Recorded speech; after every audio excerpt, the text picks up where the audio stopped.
মাৰ্ঘেৰিটাত কঠিন আৱৰ্জনা ব্যৱস্থাপনা প্ৰকল্পৰ শুভ উদ্বোধন কৰিব মুখ্যমন্ত্ৰী ডক্টৰ হিমন্ত বিশ্ব শৰ্মাই।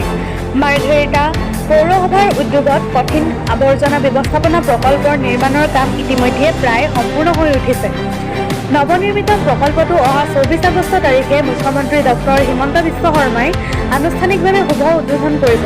বৃহস্পতিবাৰে তিনিচুকীয়া জিলাৰ উপায়ুক্ত স্বপ্নীল পাল, মাৰ্ঘেৰিটাৰ সমজিলা আয়ুক্ত ৰাহুল দলে, তিনিচুকীয়া জিলাৰ প্ৰশাসনৰ অতিৰিক্ত উপ আয়ুক্ত প্ৰীতম গগৈ, মাৰ্ঘেৰিটা চক্ৰ বিষয়া জ্ঞানজ্যোতি দত্ত, মাৰ্ঘেৰিটা উন্নয়ন খণ্ড বিষয়া ৰোহিত কুমাৰ, মাৰ্ঘেৰিটা পৌৰসভাৰ পৌৰপতি আনন্দ কুমাৰ শৰ্মা, কাৰ্যবাহী বিষয়া ধীৰজ ভট্টাচাৰ্যী আৰু সকলো বিভাগৰ বিষয়াসহ এটা সজাতি দলে মাৰ্ঘেৰিটা কঠিন আৱৰ্জনা ব্যৱস্থাপনা ক্ষেত্ৰ পৰিদৰ্শন কৰে। প্ৰায় 15 বিঘা মাটি সামৰি স্থাপন কৰা এই কঠিন আৱৰ্জনা ব্যৱস্থাপনা প্ৰকল্পটো হৈছে মাৰ্ঘেৰিটা পৌৰসভাৰ এক সৰ্ববৃহৎ প্ৰকল্প। প্ৰকল্পটোত প্ৰতিদিনে 10 টনৰ পৰা 50 টন জাবৰ নিষ্কাশন কৰা ক্ষমতা সম্পন্ন। 6 কোটি টকাৰ ব্যয় সাপেক্ষ নিৰ্মাণ কৰা এই কঠিন আৱৰ্জনা ব্যৱস্থাপনা প্ৰকল্পই মাৰ্ঘেৰিটা নগৰৰ লগতে ইয়াৰ দাঁতিকাষৰীয়া পঞ্চায়তসমূহকো সাঙুৰি ল'ব বুলি জানিবলৈ দিছে পৌৰপতি আনন্দ কুমাৰ শৰ্মাই। মাৰ্ঘেৰিটাৰ পৌৰসভা ভৱনৰ প্ৰকল্পটো শুভ উদ্বোধন মাৰ্ঘেৰিটা নগৰখনক স্বচ্ছতাৰ ক্ষেত্ৰত আৰু এখোজ আগুৱাই নিব বুলি আশা প্ৰকাশ কৰিছে পৌৰসভাই।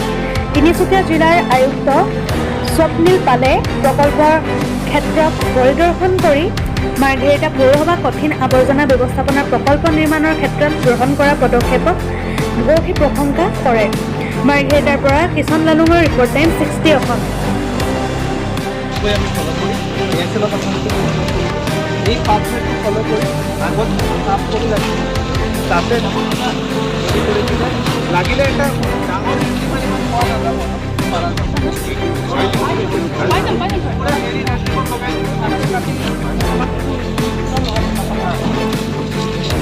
পুৰা ট্ৰেইন একদম কাটি কৰি দিব।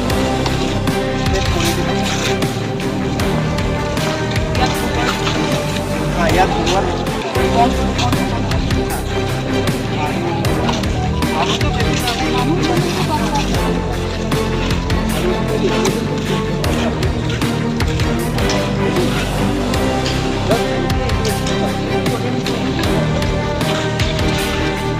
আহি থাকোঁ মাৰ্ঘেৰিটা, এতিয়া আহি বেছি ভাল লাগিছে কি ইমান ধুনীয়া ধুনীয়া ইনফ্ৰাষ্ট্ৰাকচাৰ ইয়াতে বনি আছে।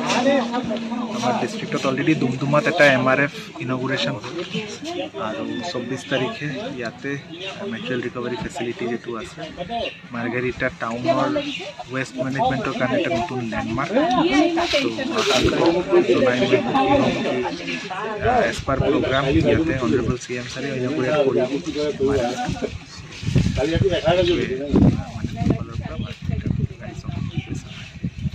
হয়, মাৰ্ঘেৰিটা পৌৰসভাৰ অন্তৰ্গত আমাৰ ইয়াত যিবিলাক ডেইলি আমাৰ যিবিলাক আৱৰ্জনা ওলায় ঘৰৰ পৰা আৰু কমাৰ্চিয়েল কমপ্লেক্সৰ পৰা, সেইখিনি ইয়াতে পৰি পৰি দম হৈ আছিলে। আপোনালোকে জানে যে যোৱা 2022 চনত আমি এই মাটিটো ৰিক্লেইম কৰিবৰ কাৰণে আমি এটা প্ৰচেছ কৰিছিলোঁ যে ডাম্প ছাইট ৰিহেবিলিটেশ্যন প্ৰগ্ৰাম এটা লৈছিলোঁ। সেইটো সময়ত আমি ইনগুৰেশ্যনত ইয়াত পূৰা এটা পাহাৰ আছিলে জাবৰৰ, সেই গোটেই জাবৰখিনি আমি প্ৰচেছ কৰি পেলাই এই জেগাটো আমি ৰিক্লেইম কৰিলোঁ।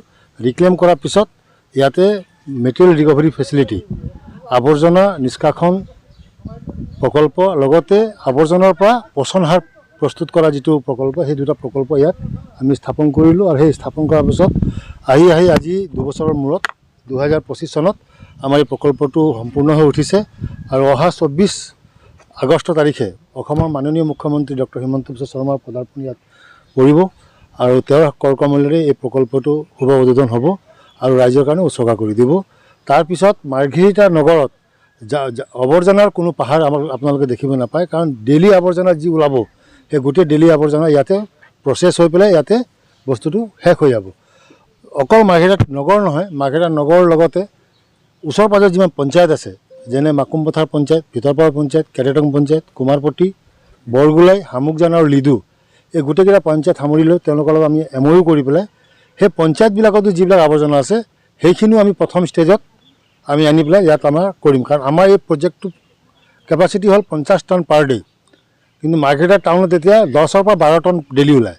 তো বাকীখিনি আৱৰ্জনা আমি ওচৰ পাজৰ পঞ্চায়তৰ পৰা আনিম আৰু আনি পেলাই আমি এই গোটেই প্ৰক্ৰিয়াটো আমি হেৰি কৰিম আৰু আহিব লগা দিনবিলাকত মাৰ্ঘেৰিটা সমষ্টিত মাননীয় বিধায়ক ভাস্কৰ শৰ্মাৰ নেতৃত্বত এটা আৱৰ্জনামুক্ত নগৰ হিচাপে আমাৰ গঢ় লৈ উঠিব, সেইটো আমাৰ বিশ্বাস। ইয়াকে ক'লোঁ, ধন্যবাদ।